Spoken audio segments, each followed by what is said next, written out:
Gary Vaynerchuk, host of Wine Library TV, a.k.a. WLTV, and this is BBQ Sack. Big name interviews, advice on cooking brisket and ribs, and the only host willing to share his honest opinion on all things important in the world of barbecue.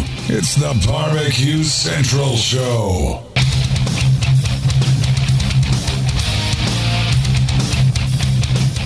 All right, welcome back. This portion of the show is being brought to you by Veterans Q. Yeah.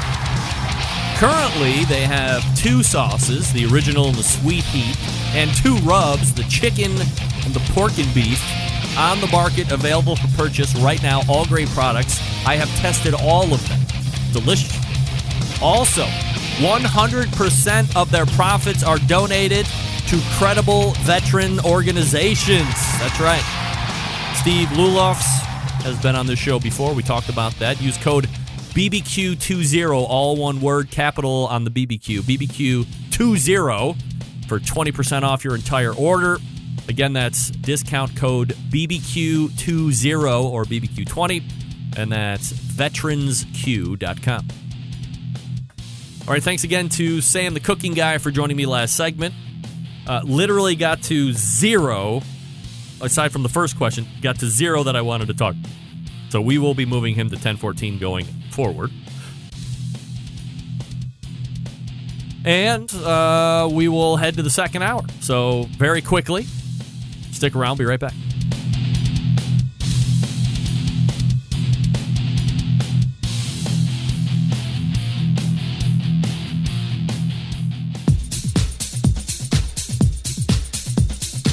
Happy to have you aboard here for the really big barbecue show. Boing. We cook because we have to, and we grill because we want to. Hit me! Fine, how's it going? You have a great show. I'm a big fan.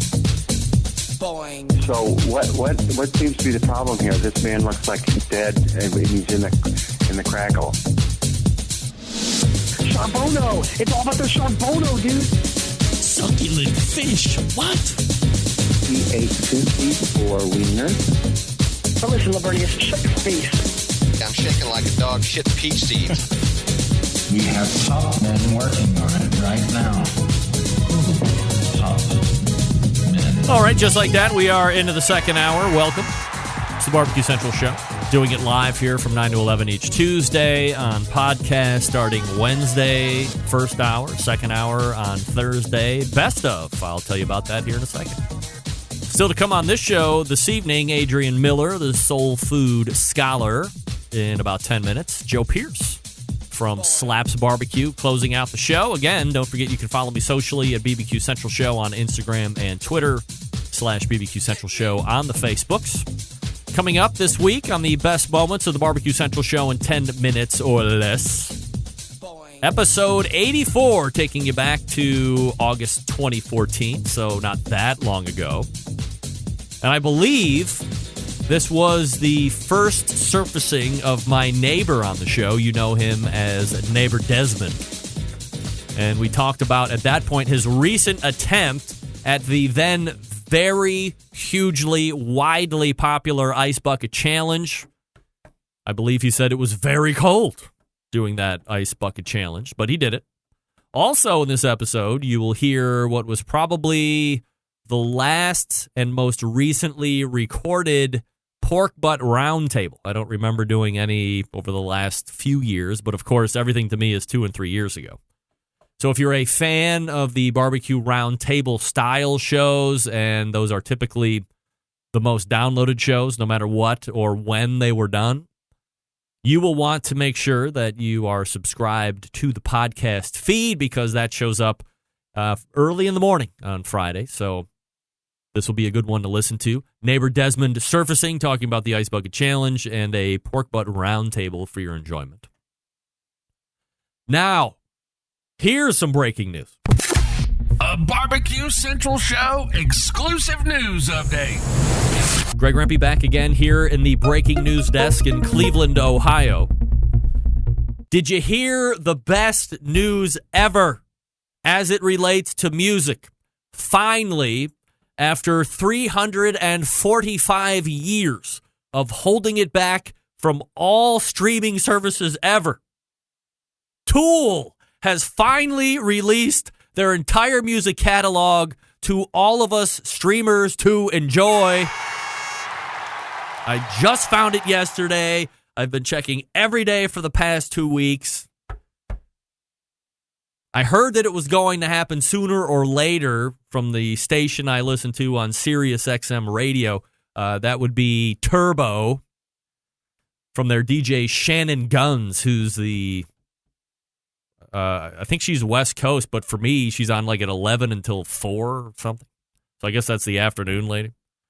Shannon Guns said that Tool was going to be releasing their music for stream.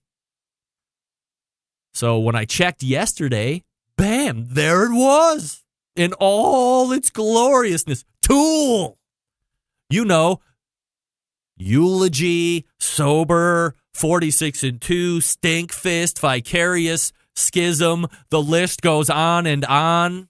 Personally, I use Spotify to stream my music, but I did see it on Apple Music as well. So if you use something besides those two platforms to stream music and you're a Tool fan, our long-awaited wait is now over. And by the way, who doesn't like Tool?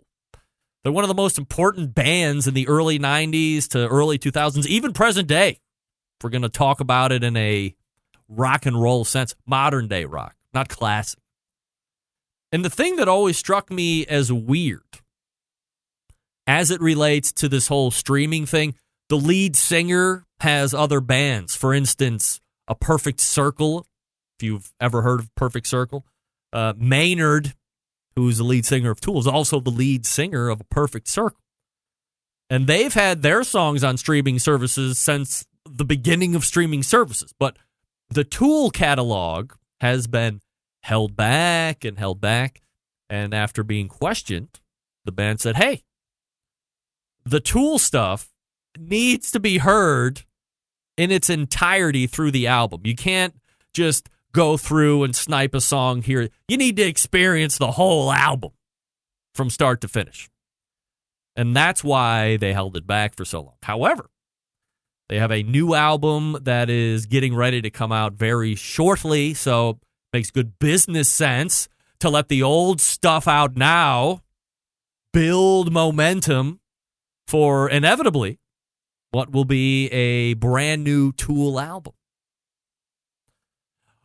Whatever the case, I'm just giddy like a schoolgirl that it's finally out on the streaming services so I can make all of my 700 Tool playlists that I will make them available for you to follow on Spotify. I put them on Twitter. All you have to do is click the link, and then you can add them into your Spotify. Tool playlists going on. 3 or 4 have already made it into my running playlist that I use to run to every morning. Nobody's more happy. Maybe Stover Harger the 14th might be as happy or a little bit happier than me because Tool is out. But man, oh man. If you, it's funny, the Backyard Barbecue Show is just mentioning it in the chat. If you've never seen them live, you are missing out. Talk about, there are very few rock singers. Country singers seem to have it in spades mostly. But there are very few rock singers that are able to perform what I would say better live, sound better live than they do on their records. And Maynard is one of those rare rock exceptions who is absolutely exceptional live. Sounds killer. Really brings it. Voice doesn't wear out. He is a maniac in the best way possible when it comes to singing. So, Tool, baby. Get on Spotify. Look up the artist Tool. Follow them. Add them to your artist playlist. You are rocking and rolling. Very happy to see that yesterday. Wanted to pass that along. Just in case you didn't. Just in case you were waiting for Tool to start streaming and you didn't know when it was going to happen. It has happened, friends and neighbors. Here's a listener email. Greg, I don't post often or participate in that chat much, but I just wanted to say that I appreciate what you do for the barbecue community and what a pleasure it is to listen to your show. Stay away from those punching dummies with anger management issues. And for what it's worth, boiled hot dogs are awesome. Eat that, Dougie. Best regards, Bob Genevario or Genevario. Bob, thank you for writing it. And most importantly, thank you for listening. I love when people listen to the show. Okay, there you got it. Now we get ready for Adrian Miller. I wonder if Adrian Miller is excited that Tool is in the house. He might also be very excited to learn that Southside Market and Barbecue has been in business since 1882, the oldest barbecue joint in Texas, owned and operated by the same family for 3 generations, offering premium Central Texas barbecue products, slow smoked over real wood, shipping, distributing, manufacturing sausages for companies across the U.S., from food trucks to multi-chain restaurants. Southside sausage can be on your menu too. All meats are processed in the on-site USDA-inspected facility, a trusted partner with a focus on quality and authenticity. Wholesale options are available, by the way. They ship via nationwide FedEx, also through food service distribution channels like Cisco, U.S. Foods, and Martin Foods. Co-packaging capable from research and development to package completion. They can follow your recipe or help you develop something brand new from scratch. Private label opportunities are also available. Visit SouthsideMarket.com for more information, and while you're on the website, as you load that cart up, as you're checking out, use promo code BBQ Central at checkout and get 10% off your entire online order each and every time you order. BBQ Central for 10% off. SouthsideMarket.com. SouthsideMarket.com. Adrian Miller on the backside. Stick around. We'll be right back.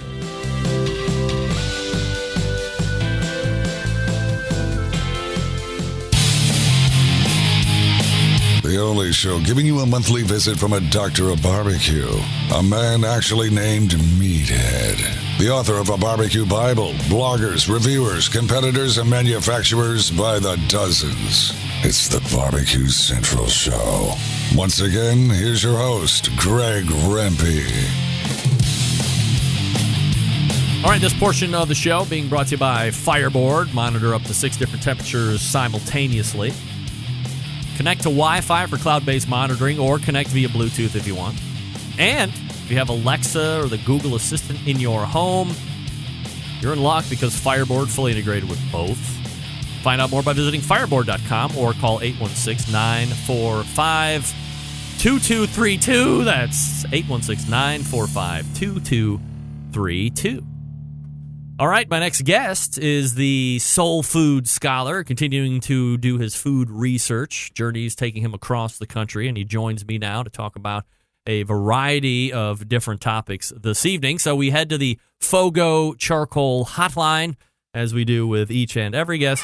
Oh, and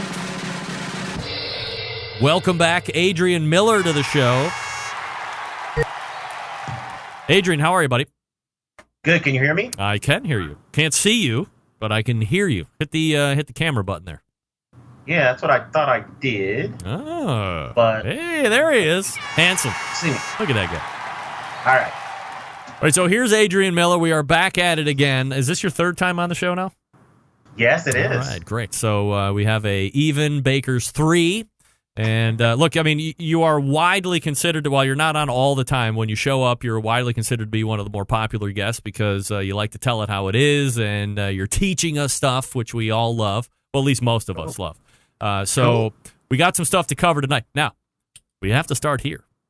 A couple months ago, I have a lady by the name of Emily Park on the show, and we're talking about the release of who's going to make it into the Barbecue Hall of Fame. But previous to all of that talk, she's more than happy to start releasing names of board members and people that are voting. Lo and behold, this son of a bitch's name, Adrian Miller's on it. Daniel Vaughn's on it. I said, now how can this possibly be that Adrian Miller is on this board and Daniel Vaughn is on the regular guest on this show, and your boy has no way of getting into this Barbecue Hall of Fame? How can you be arguing more passionately for anybody else besides me? Come on. Well, we don't want to capture and celebrate your greatness mid-career. I mean, you have so many years ahead of you of awesomeness. I thought I was trending down. Why would you want to cut that off? I'm not trending down? You don't think that's right? I thought I was trending down. I think you're on the way up, bro. All right, I appreciate that. So now, as she was kind of released, so first of all, let me back out for just a second as we are kidding here. I thought it was incredible that she brought to light pretty much as transparent as you can get during that whole special episode of the Barbecue Central show, and I thought that did a lot of great things for anybody that thought it was suspect. Of course, I had been largely vocal on who's making a list, who's voting. Is it one person just unilaterally deciding who gets in and who doesn't? So for her to say, hey, let's pull back this curtain, let's show you everything, was absolutely fantastic. So are you, have you been on the board right along, or are you a first year like some of the other folks? Yeah, I'm first year, so I really only joined maybe a month or so before we whittled down the list. And so that's one of the things that I wanted to see. It was more transparency. I thought it was important to at least announce the semifinalists publicly ahead of announcing the finalists, so at least those people can get some love, even though they don't make it to the final list. Yep. And so I'm glad. I think we got a bounce. The hall got a bounce out of that. Did you, as you're pitching this, do you get any type of static or blowback saying we would rather not release these kinds of information to the public, or was everybody pretty receptive? Everybody was pretty open to it. So I thought I was going to get some pushback, but they were like, no, that's a good idea. And I think it helped that some of the other board members who had been there for a while said, no, we should do that, because other organizations like the James Beard Awards and others do something similar. So I immediately got some backup. Adrian Miller joining me here on the show, by the way. AdrianMiller.com, his website, at Soul Food Scholar on social media if you want to check him out. When you look at who makes it in this year, you have Dreamland Barbecue, Stubbs, you have Wayne Monk from Lexington Barbecue. Are you surprised to see, I guess, what some would consider a drastic swing from competitors to just restaurant folks at this point? Yeah, we got a lot of work to do to kind of round out the hall, because I think it's competitor heavy, and we want to show the broad, diverse world of barbecue. So this was a first step, and I'm going to be working with several of the committee members to get some more of the kind of legacy and forgotten people in the hall. There's some great barbecue pit masters from the 1800s that just nobody knows about except me, because other people have a life. Yeah. And they're not in the books all the time looking at this stuff. So we're going to work on really creating a legacy class to not only feature competitors, but just restaurant people, kind of the loaned out cooks, and the people of note in the past. So as far as a scope or a vision of this Barbecue Hall of Fame, you do want it to be all-encompassing, because I think there was probably an unfair precedent set at the beginning where you did see a lot of competition folks getting inducted, and now this journey will be more of a well-rounded Barbecue Hall of Fame. Yeah, and there were some head-scratchers, too. I mean, Henry Ford, Guy Fieri, I just think... Can we get Guy out? Like, can we vote him out? Or no? No, we'll leave the brother in. All right. Give some notability, but notoriety. But I wanted to feature women. There's really not enough representation from Latinx people, the barbacoa world. There were some great pit masters in California in the 1800s that no one knows about. So I'm hoping that over time we can tell their story. All right, Adrian Miller joining me here on the show. So do you guys meet frequently on like Barbecue Hall of Fame stuff, or are you pretty much like off for a certain period of time until you start to re-go again? Yeah, we're off for a certain period of time. I'm the one that's going to kind of lead the effort to create this legacy class. So as soon as I get my act together, we'll start meeting pretty soon here and start working on that in anticipation of being ready to roll next spring, when we really start to put the candidates together who are going to be finalists. When the the time frames were set up, so if you were on the list of 9 this year, that list is wiped out completely. So 3 of them got in, the other 6 are wiped out completely, so they're going to have to get re-argued for in order to make it back on that short list of 9 again for next year. So that's one thing we have to talk about, because in the past, if you were nominated previously, you stayed on.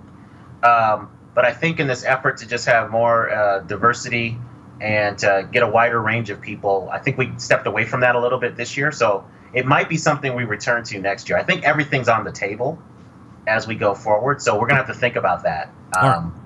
But yeah. Now, for right now, for names just being nominated, for instance, my name, if you get tossed in there, then those names hold for 3 years and then fall off. Right. Okay. So it's similar to kind of what they do in like a lot of athletic Hall of Fames. You know, you get in, you're considered, and if you don't get enough votes, then, you know, you just don't make it. Got it. All right. That would never happen to you, but, you know. Hey, that could happen as you sometimes. said, I'm trending up, so there's no reason to put me in well before my time. Right. You know, Chris Lilly's in, and he's at the top of his game, but who's counting? Right. A couple weeks ago, or maybe it was, I lose track of time. You were on a fairly extent. I mean, you're a Colorado guy, right? I mean, you live in Denver or around the Denver area, I believe. Yeah, which immediately loses me all street cred on the subject of barbecue. But yeah. Well, I don't know. I mean, if you start to look at where Colorado barbecue is, specifically Denver, I mean, there are few that probably rival the quality of Colorado barbecue at this point. But you were on a fairly extensive trip. I think Daniel Vaughn was kind of up there with you experiencing some of this. So tell us a little bit about the trip and what you're finding that evolution of Colorado barbecue being. Yeah, so first of all, Daniel Vaughn is a freak of nature, man. You need to go on a barbecue crawl with him. It is amazing. We covered about, 8 joints in Denver area.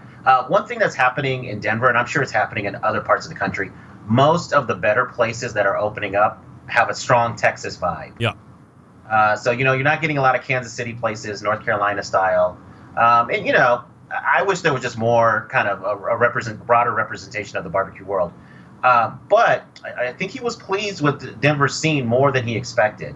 In fact, when he left, he said, you know what, you got 3 or 4 really good places here. And one place that I love is called Roaming Buffalo Barbecue. And when Daniel ate there, he said, this really feels like Colorado barbecue because they're the only place that serves lamb and bison, in addition to all the other kind of standard meats that you see on a menu. Is that really native to Colorado then? Yeah, man. We used to be known for lamb especially. So if you go to an old school butcher who knows what he's talking about and you ask for a Denver rack, you're going to get lamb ribs. Really? Yeah. And so for some reason we got away from it in the 1950s. And I don't know if that's just because consumers never really caught on to the taste of lamb, because it's not for everyone. But I just think there's a regional style just waiting to be created. So Michael Simon's barbecue joint here in Cleveland, which is Mabel's Barbecue, has, you know, the standard fare. He calls it Cleveland style barbecue, but there's a lot of Texas influence there, whether he wants to admit it or not. There's some Cleveland stuff, like the mustard-based sauce is a mustard that's based here in Cleveland, and one of the crackling dip is a French onion dip that's made here in Cleveland. But I don't think there's a Cleveland style of barbecue per se, and I think Daniel Vaughn echoes those sentiments. However, he does have lamb ribs that are on the menu, and they're absolutely spectacular. And I was kind of off, or lamb was never on my radar until February of this year. Then I had rack of lamb when I was in Louisville, Kentucky, at the home of the guys that own Pit Barrel Cooker, and he cooked me a rack of lamb, and it changed my life. It was one of the best things I've ever eaten. And now I'm all about rack of lamb and lamb ribs and, you know, a leg of lamb. I'm not so much into that mutton stuff per se, but, you know, the younger lamb, I mean, I'm all about it. So I'm surprised. Or is it, as you travel around, like, do you see that fairly prevalently in restaurants or not? No, I really don't. I mean, the only place that I've ever had lamb, in 2 places, at Charlie Virgos' Rendezvous in Memphis, he's got lamb, and then Gates Barbecue in Kansas City. Really? Had lamb. Lamb Those ribs? are like 2 places I've seen it. They had lamb ribs at Gates? Yeah. Okay. Lamb ribs. Wow. Yeah. All right. Well, you can add Mabel's to that list if you ever. Well, by the way, we can talk about it now. You are kind of on your way-ish to do an appearance in Ohio. Yes. So I'm going to be at the Rutherford B. Hayes Presidential Center the first weekend in October for a presidential film and literary celebration. It's a festival. So I'm going to be one of the speakers talking about my book on black chefs in the White House. And so since I'm in the area, I'm going to be in Fremont, Ohio. I'm going to head on up to Cleveland because in my book on black barbecue, I really want to include Hot Sauce Williams. Bad news. I mean, I can take you by what used to be Hot Sauce Williams on Carnegie. Oh, it's all of them are closed? I'm wondering if that one in Shaker, or around that Shaker University. I'll do a little digging tomorrow, but the original one shut down well over a year ago. It's getting reissued as Angie's Soul Food Cafe, but it's not going to be hot sauce. But I'll double check on the other location just to make sure, so we can visit that for sure if it's still open. And then we should go to Mabel's and get some of those lamb ribs, and we can figure out some places to go. But I mean, that's a little bit of a hike now, Fremont to Cleveland. No, it's all for the sake of barbecue research, man. So I'm all about it. All right, no doubt. So let's talk a little bit then about the book that you're going to be promoting over there. Tell us a little bit about it. Yeah, so the President's Kitchen Cabinet is a history of the black chefs in the White House. And what I found out is that every president has had an African-American cooking for them in some capacity, all the way from George Washington to President Trump. In fact, President Trump has 3 African-Americans cooking for him right now. Word on the street is that they're very good at making fast food. That's just the word on the street. But, so I talk about the people that run the residence. I talk about the cooks in the presidential kitchen, what happens when the president travels, and also what happens when the president goes someplace and stays for a while. Usually, in our history, black cooks were loaned to the president when they would stay someplace and got them hooked on Southern food and barbecue and that kind of stuff. And I talk about what happens when the president tries to get their drink on, because that's something they try to hide from the American people. And usually the African-American butlers were in charge of making the drinks. And then I just talk about what's the future of African-American presidential chefs. It's not a future that's closed, because whoever's president, if they want to pick somebody to be their chef, they're the chef. If I was president and I wanted you to be my chef, and you agreed, you're the White House chef. Oh, so it's that easy to usurp whoever is currently in there. They're not on some type of a term and then they just phase out. Now, the only one that usually sweats it is the executive chef. They're the ones that are usually bounced out. But the assistant chefs, and there's usually anywhere from 3 to 5 in the kitchen, they pretty much stay from administration to administration. So is your research current right up to the 2019? Ish. The book ends with the Obamas, because that's just I had to turn the book in. But I continue to research, so I've tried to learn more about the people on staff now. But man, it's hard to get through. So how do you get context? Are your people in? I mean, I don't want you to give up any sources, of course, but are you talking with people that are inside the building per se? No. So usually I talk to people who have just recently left. So recent alums of the kitchen, and not everybody wants to talk now.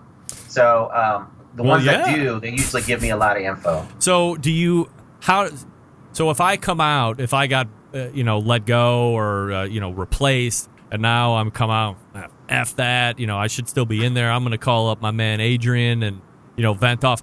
From your aspect, what is the vetting process to make sure that I'm just not grinding an X? Right. So what I try to do is confirm with the White House Personnel Office that you actually work there.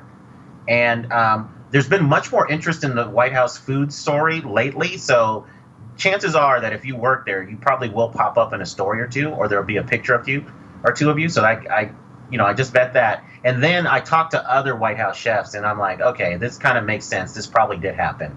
Because there have been books published where people are just making up stuff. And nobody vetted it. Because I talked to staffers, and they're like, yeah, that book is just so full of crap. And there's nothing. How did that get published? And they just nobody ever checks. Well, I was going to say, nobody ever checks and calls it a phony? Right. Wow. Adrian Miller joining me here on the show. AdrianMiller.com is website, at Soul Food Scholar on the social media. So what does it speak to from a societal view or, whatever? Well, so the reason why I wrote this book is because I think we as Americans, we desire a connection with our president, and food can be a window on the presidential soul. Sure. So throughout our history, if a president liked foreign food or fancy food, we were always distrustful of that person because they just seemed elitist. But a president who loves the food of their childhood, comfort food, fast food, we're like, okay, that person's all right. They understand me. And the politicians that have really succeeded have often used food as a way to connect and show that they have the common touch. Is it authentic, though, or you think they're just playing it up? For the most part, I think they really did. It was authentic. I think they truly loved the food that they ate. There was only a few presidents that were faking the funk, in the sense that they really liked fancy food, but they tried to pass it off that they liked the everyday foods of the common people. So obviously, having black cooks in the kitchens, back in George Washington, I mean, that's not going to be very uncommon given the situations back then. But as you look at it now, I mean, are African Americans still in the kitchen cabinets, if you will, because they just deserve to be there and it's they're just earning the stripes, or is there some type of an aesthetic to have African Americans in the kitchen at the White House? Yeah, so it really changes during the Kennedy administration. So before the Kennedys come in and Jacqueline Kennedy's in charge of kind of the staff of the kitchen, African Americans dominated the White House staff, particularly African American women. But Jacqueline Kennedy wants to classy things up in the White House, and so she wants to move to having European trained chefs. And so African Americans just didn't have that experience. So it's really during the Kennedy administration that you start to see the gradual phasing out of African American chefs, to the point where once they dominated to now there's just a few on the staff. And typically how you get in the White House kitchen these days is someone. So maybe you were a chef of whoever is currently the president in some form or fashion, or you were eating at a golf club or a restaurant that they were the executive at. Now you're going to kind of follow them in. Right. Or you have a friend who's already working in the White House, and you worked with that person at a restaurant or a hotel. And they say, "Oh, look, this is going to be posted pretty soon. You need to apply for this," and then you got the jump on it. So that's how a lot of the most of the White House chefs now have hotel experience, because pretty much the White House is run like a boutique hotel, or they're military cooks. Have you ever been to the White House? Yeah, I worked there. I worked for President Oh my Clinton. God! Of course. Sorry about that. Yeah. Shame on. Don't worry about it. I was not an intern. I just want to say that. So, like, what's your personal take on the White House? Like, what's it like to be in there? Oh man, it's unworldly. Okay, I don't know if you ever watched the show The West Wing. Yeah. But it's not as frenetic a pace as The West Wing shows. But it's just a special place. It's historic. You realize that some of the most important decisions in the world are being made, and you're there with top-notch people. There's a lot of energy around the place. And my office was in the old executive office building, which is immediately west of the White House. But I would go into the White House for meetings. And man, you just had that sense of history. It's next level. Is it always a constant energy there? Like, even if you're feeling down, once you get into the environment, it's like, boom, you're up and you're ready to rock and roll? Yeah, because you just realize, and it always goes faster than you ever wanted it to, but you realize where you are. Even when you're in the grimiest situation where you're doing just grunt work or whatever and pushing through on something, or going through a difficult situation politically, you realize that, hey, I'm in a very special place, and I've been entrusted to do the work for the American people. And that pushes you through. Adrian Miller joining me here on the show. He is at adrianmiller.com. He's going to be in Fremont coming in the beginning of October, and we'll be doing a little barbecue journey as he heads a little further east into Cleveland, so looking forward to that. In the meantime, you can also follow him on social media at Soul Food Scholar. Anything else before I let you go here tonight, Adrian? Yeah, I'm just asking you. I heard that there's a kosher barbecue place in Cleveland. Have you heard about that? Kosher barbecue? Yeah, that's what I heard. Some dude doing brisket or something like that? It's not jumping off the top of my head, but I think I might have a couple ideas that I can vet out with the Cleveland Scene food guy, and we can figure that out too. Okay, man, if you can just put that on the stop, make that one of the stops, that'd be great. All right, here's Adrian Miller. Thanks so much for coming on, pal. All right, peace. There he is. Of course, I remembered he worked in the White House. I mean, who would forget that? Ay. Let's lose credibility as quickly as possible. Hey, Adrian, have you ever been in the White House? You mean the one I worked at? Oh, yeah, that one. Yeah, I forgot. Yeah, that one. Yeah, sure, no problem. All right, Joe Pearce coming up out of the break. Let me get him ready to rock. on the Skype. Let me talk to you quickly about Hartville Hardware, the Grill Fest 2019 coming up September 21st, 2019, all day long. Traeger Grill's demo talent, Danielle Bennett, BBQ. She will be there doing live demos on the Traeger. No word on the Weber rep yet. And currently slotted on the Big Green Egg is Lisa Delgado, a local Cleveland chef here. Also private chef for some of the rich folk and some of the elite athletes. Kind of like a Jack Arnold, per se, over here in Cleveland doing that thing. It will start at 10 a.m. I will be there probably around 8:30, getting schooled on any specifics. Then at 10 a.m., we'll turn the mic hot, and away we go. We'll answer your questions. There's the biggest hardware store in the world is right there in Hartville, Ohio. They have a huge cooking area outside. They also have a huge grilling and barbecue area that has a number of different cookers and grills in it, a huge amount of accessories. So if you're going to be in the greater Cleveland area on September 21st and you're looking for something to do barbecue and grilling related, the Hartville Hardware Grill Fest 2019 is what you're going to want to do. And as a benefit, you'll see me emceeing the whole event all day, like through 4 or 5 o'clock in the afternoon. Spare rib competition that I'll be judging as well. Can't wait to try that. HartvilleHardware.com. That's HartvilleHardware.com. And we are back with Joe Pearce from Slaps BBQ. Stick around. I'll be right back.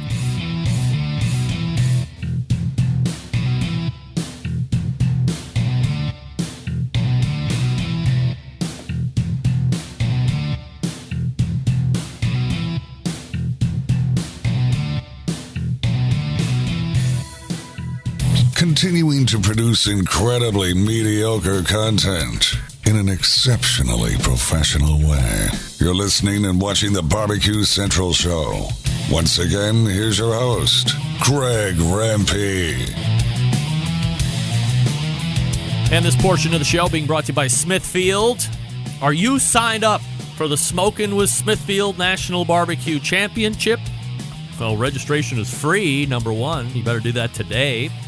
Because if you're not, you can't be ranked against all the other competitive barbecue teams across the country for the Smithfield National Barbecue Championship leaderboard. We all know that final's taking place in November in,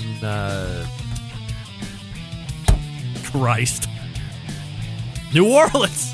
Hello. That's right. SmokingWithSmithfield.com is the place to go to get registered. All right. Joining me now out of the bullpen to help close the show is the guy that runs one of the best barbecue joints, perhaps the best barbecue joint in Kansas City. It is Joe Pearce from Slaps, or Squeal Like a Pig. Joe, how are you, buddy? I'm good, Greg. Good to see you, bud. Man, good to see you, too. So, Joe, by the way, if he looks absolutely familiar, was just on the TV this past Thursday on BBQ Brawl. There he was. That's that. Hey, oh, it's that guy. Yeah. So, yeah. Before we get into TV, talk to me a little bit about the restaurant and where we're at on the day-to-day ops of Slaps BBQ. Yeah, no, we are having an absolute blast. Every day seems busier than the next, and we've grown so much in the last year, and we have a giant patio since you've been there. You haven't seen that since you've come in. Nice. Big 70-seat outdoor patio, and we're actually putting a rooftop deck onto one of the buildings as well. So we're going to be able to oversee the downtown skyline, and that's in the process of being built now, and should be done here in the next 30 days, I hope. So yeah, a lot of good stuff happening at Slaps BBQ, and cooking a lot of competitions and traveling a little bit and having a fun time with it. Joe, I had Mitch Benjamin on last week. He's opening up another barbecue restaurant under the Beat Mitch brand. So, when you survey the amount of barbecue restaurants that are in Kansas City, he seemed to think that there was no problem with Kansas City supporting as many that want to open and try and make it. Are you under the same idea or mindset there, or can it get saturated? No, I think Kansas City can hold a few more barbecue restaurants, especially one of Mitch's caliber. I mean, that guy's a phenomenal cook and got a great line of products, and I wouldn't expect anything but great food from him. But Kansas City has a rich culture of barbecue, and it's really fun to. I'll be honest with you, I ordered Joe's Kansas City barbecue today because they have it on a like Uber Eats app. And so we were interested to see how that gets delivered and how fast that gets delivered. And man, it was pretty good food. It always is. And so, a little research and development there. My brother and I always do that about probably once or twice a month. We'll go out and eat at one of the local establishments just to make sure we're staying relevant and not doing anything too off the wall barbecue related. And sometimes we get some good ideas and sometimes we're like, you know what, our stuff's pretty good. So from an Uber Eats standpoint, is that something that you would look into, or do you like to keep control of it in-house more than you'd like to let it go? Yeah, we definitely want to keep it in-house. We are a first come, first served basis. We've been since we've opened. We actually have a sign on the window saying, hey, if you're with Uber Eats, DoorDash, Postmates, whatever it is, we don't have your order ready. Stand in line, and hopefully you can get what your customer ordered.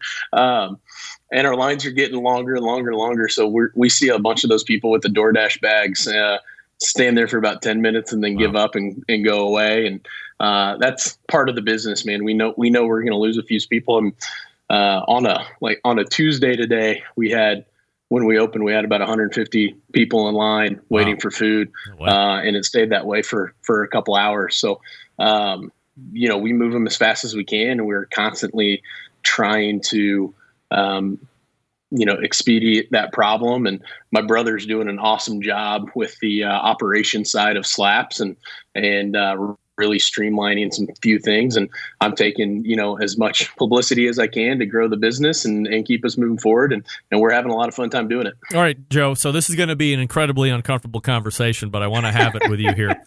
This isn't the TV thing yet either. We're going to be leading into that. Okay. From a restaurant owner's standpoint, my Oklahoma embedded correspondent was through your doors yesterday, and he sent me a message, and he said, Jesus Christ, I don't know how to say this, but I was incredibly disappointed with what I had at Slaps. And I said, well, okay, David, did you find Joe or his brother or somebody else there and say, hey, this didn't meet my expectation? And he said, Joe looked busy and I didn't want to intrude and blah, blah, blah. So let me ask you, holding that it was, somebody that I know, which is irrelevant, but reached out to me and told me about it. As a guy who owns the business or is a co-owner with your brother of the business, is this something that you want to know about, or would you rather live with your head in the sand? Oh, no, we want to know about every single customer that comes in. And, it is unfortunate that people have different expectations in what they get sometimes. And we try to serve the best food that we can every day. I'm interested to know what time the guy came in so I can try to figure out who was working at that time to see what they served and what they got and stuff like that. But, everybody is a critic in the restaurant world, especially in Kansas City. And, this guy from Oklahoma probably knows a little bit about barbecue too. So that's unfortunate when that happens. But it does happen. I would say that our food is great every day. But there are days that we miss some protocols that are in place, and we strive every single day to make sure our food is great. And unfortunately, we are all human beings, and sometimes that happens. And we get enough good reviews that it doesn't scare me too often. If we get consistently a couple, bad reviews on Facebook or Yelp or whatnot, we literally jump into action minute by minute, and we have notifications that go off constantly every day, all day. Yeah. So we see when those are coming in. And the most common thing we get is, somebody missing a fried side, or they didn't get pickles, or they ordered 2 sandwiches and only got 1. So we jump on all those right away. But when it's food quality, we take it pretty serious. And for the last 5 years, I've been charged of making sure the food is as good as it can be every day. Mm-hmm. And I'm in there every morning taste testing and watching and looking, and sometimes yelling at our pit masters and sometimes telling them really good job. So it's a daily battle. And I think every restaurant has the goods, the bads, and the uglies. And that's something you got to take in stride. And hopefully the next day you can be better. But it is something that you would want to know about versus not knowing about in the end. Oh, yeah. Absolutely. Without a doubt. Okay. Joe Pearce joining me here on the show from Slaps, Squeal Like a Pig Barbecue. Slaps BBQ KC. BBQBrawl.com because he's in Kansas City. Now we can have the weird conversation about being. So were you team Bobby or Michael? I got confused there in the open. I was team Bobby. I was first pick, right? Which was a lot of fun. And, I've known Michael Simon since we did Burgers, Brew, and Q in Kansas City. And we've kind of stayed in touch and had a little bit relationship with there. He actually invited us out to go to his opening in Maybills when he did that in Cleveland. And I believe it was in Cleveland. You mean the invitation I didn't get because I live in Cleveland? Yeah, I don't remember that. Right. I don't remember that. Right. Yeah. But so we've had a really good kind of text messaging relationship with him. And so I was really kind of hoping to be on Team Michael. And we obviously made that connection right away when we got there and talked and caught up on business and stuff like that. And unfortunately I cooked really good in the 30-minute challenge and, had the best one bite of food and Bobby saw that and took advantage of it. And so kind of moved on from there, but it was a lot of fun. It was a lot of fun for sure. Let's back out of the show just for a second. So how were you approached originally to be part of this? And did you see it as more of a way to get Slaps' name from a business out or to showcase how good of a cook you are, or both? Oh man, I'm as you could tell from the show, I'm not a great cook, but right. No. So we were approached pretty late in the game. There was, we were told that there was like 80 people being considered for the show. And would we even consider it? And my first instinct was, if it's not barbecue related, no, I really don't want to be on it. We've turned down Chopped. We've turned down Chopped Grill Masters. We've been approached by Bobby Flay and Guys Grocery Games and stuff like that. And unfortunately, I'm not that skilled on the chef style of cooking. I have a little bit of information, but it's more of what I can do in the kitchen by myself behind closed doors, and I can make it 100 times before it's right. We were told that it was a very barbecue related show. And when we got there, it wasn't that it's not barbecue related, but there was definitely that chefy style feel to having to create dishes off the top of your head. And so as I was preparing for the show, before I even knew if we were going to be on it or not, I would literally just go to the grocery store and pick out and try to make a meal out of it.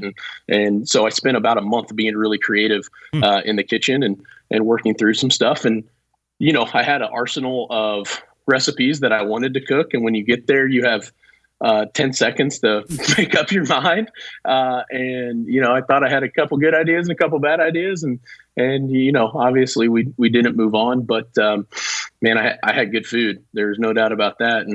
And I tried my hardest for sure. Made a couple mistakes on how I finished the second meal, but the ribeye cap slider that I made, Michael said was maybe the best bite of food he had that whole day. So that was pretty cool. It was pretty solid. When you show up and you see the other competitors, like what are some of your thoughts? Are you like, wow, I mean, they just keep turning out some of the same folks no matter what freaking barbecue thing is on television? Or did some people are like, well, who's that person? I mean, some of the people you obviously know, but I'm just wondering what your take is on the competitors. Yeah, I had no idea who was going to be on the show at all. I was so focused that we ended up filming this in February, and it was right around the same time as the KCBS World Invitational. So I was focused on that competition that whole entire week and a half up to that content or up to the filming. And so I literally got called Friday night of the KCBS World Invitational and said, hey, you got to be in Austin, Texas tomorrow at that ranch. And I said, well, I hope you know that I have to cook until about 1:30, and then I'll pack up my stuff and then I'll get on a plane and I can be there as soon as possible. And they said, yeah, that's absolutely fine. So I cooked the whole contest. We did pretty good. We finished top 10 down there. Got on a plane, flew to Austin. My brother flew down to Little Rock, drove my truck and trailer home, which broke on the way home, which was never fun. But he ended up getting it home. I got to Austin and we filmed the show. And Sunday morning, we were told to meet in the lobby, and the first person I see was Tuffy, and I embraced him like an old friend, and they're like, no, you can't talk to anybody. And I'm like, well, I've known Tuffy for like 6 years. We're pretty good friends. Okay, we won't talk. And then saw Leanne, Lene, Susie. I actually knew Susie Bullock from Hey Girl Hey. I knew from. She came in and did a food tour of Slaps during the Royal, maybe 3 or 4 years ago. Nice. And so I recognized her before she recognized me. And then as we started talking, she was like, oh, that's where I know you. I hate now that you're here because you're a really good cook. And I said, ooh, I don't know. But, somebody like her on the show makes sense. She has millions of followers on social media and a pretty big name in the backyard barbecue world. And she has such a better knowledge on recipes than I do. I mean, that's all she does is make different recipes every day for her Facebook and social media channels. And so I felt immediately outgunned when it came to being creative with people like Tuffy, who's a classically changed French chef, and Lene, who's been on Chopped and other TV shows, and Leanne, who's had a bunch of restaurants, and then Susie and Phil and Kevin, all these guys that are, I was like, oh man, maybe I'm the low man on the totem pole. Well, let me ask you, Joe.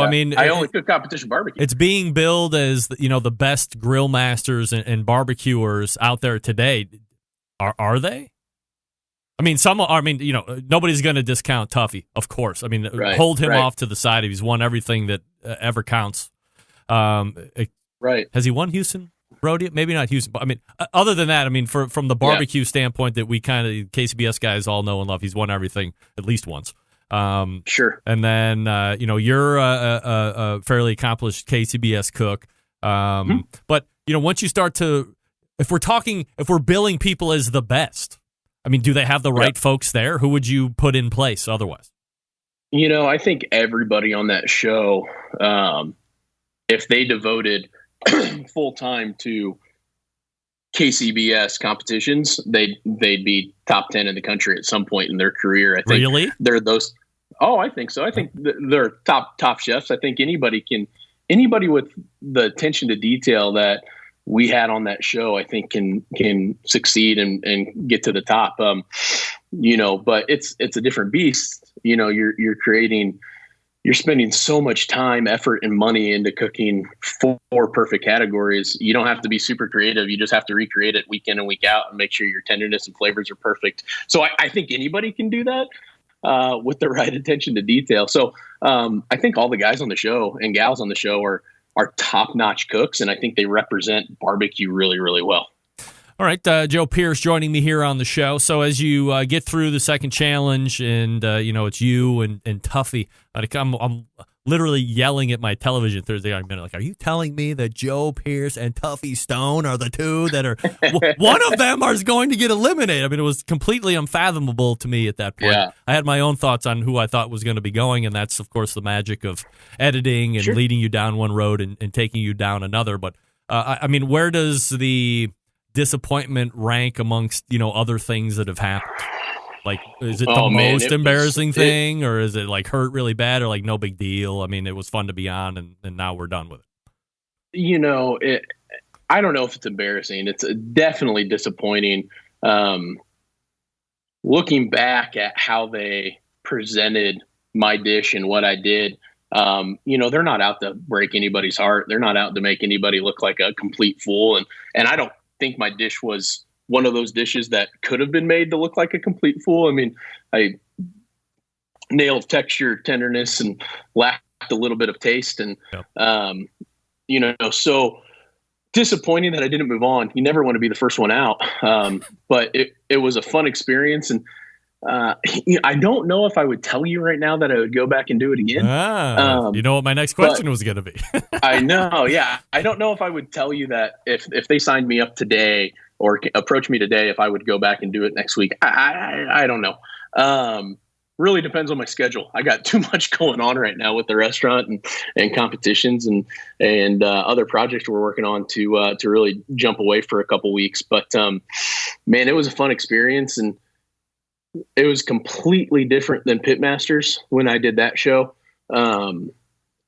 it was way more creative, and you had to think on your feet and work through a recipe and work through a process. And,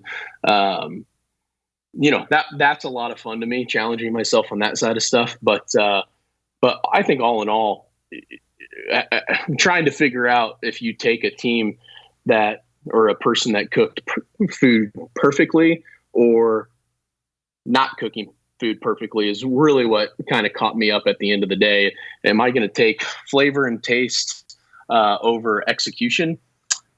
I don't know. The judges chose flavor, and that's their prerogative, and that's okay. And I think if I was in that other situation, I would have probably chose execution on being able to cook a meat pretty well. But at the end of the day, politics aside, if you had to pick between keeping Tuffy Stone and Joe Pearce, who are you going to keep? Probably Tuffy all day, every day. And he probably deserves to move past that first round more than I do. So. All right, Joe Pearce is joining me here on the show. We're breaking down his time on BBQ Brawl, which airs Thursday at 9 p.m. on the Food Network, and they do not support this show or sponsor it. I'm just letting you know that. And in the meantime, do support Joe Pearce's restaurant right there in Kansas City, Slaps BBQ KC.com. If you're going to be swinging through town, it is one of the most, if not the most recommended places to stop by and grab your slice of Kansas City barbecue. And as someone who has stopped by and had the burnt ends and the ribs and the turkey and the sides, I mean, it's absolutely spectacular. I mean, Joe, you're doing a great job out there. So continued success. Are you on board for the Smithfield National Barbecue Championship? Like, you're signed up and trying to get into that deal? I have 100% signed up. Yep. Our big sponsor for this year is Prairie Fresh. So there's some colliding brands there. Yeah. I got permission to sign up for it. And I think Prairie Fresh would love to have one of their main four teams win the Smithfield National Championship. I think that would be a blast. But I have nothing against any company. We're just we're cooking Prairie Fresh product right now, and it happens to be what we've cooked for a very long time, and it's a high standard and great marbling, and we love it for pork. All right, Joe, appreciate the time, my friend. Thanks so much. No problem, Greg. Thanks a lot. You got it. There he is, Joe Pearce from Slaps. Man, not ducking questions either. How about that? Love it. I'm like, let's have an uncomfortable conversation. You think I'm going to be talking about television? Meanwhile, I'm going to be like, well, David Huff was in there, and he was like, he didn't dug it. I said, hey, man, tell him, right? I mean, if you're going anywhere else, you would probably tell somebody that my experience was a little lackluster. Here's why. What do you think? I don't know. All right, let me talk to you one last time before we wrap it up here about the Smoke Sheet. You know the Smoke Sheet, right? It's a free weekly newsletter that keeps you in the know on everything happening in the barbecue world, including top news, events, recipes, and more. Started by Ryan Cooper, a.k.a. Barbecue Tourist on social media, and Sean Ludwig, a.k.a. NYC BBQ on social media. Both of them travel around the country to find the best barbecue and then report on it. You can sign up for the newsletter and see the full events at their barbecue calendar. Go to bbqnewsletter.com. That's bbqnewsletter.com, a great all-in-one resource covering the live fire industry. And we're back to wrap the second hour right after this.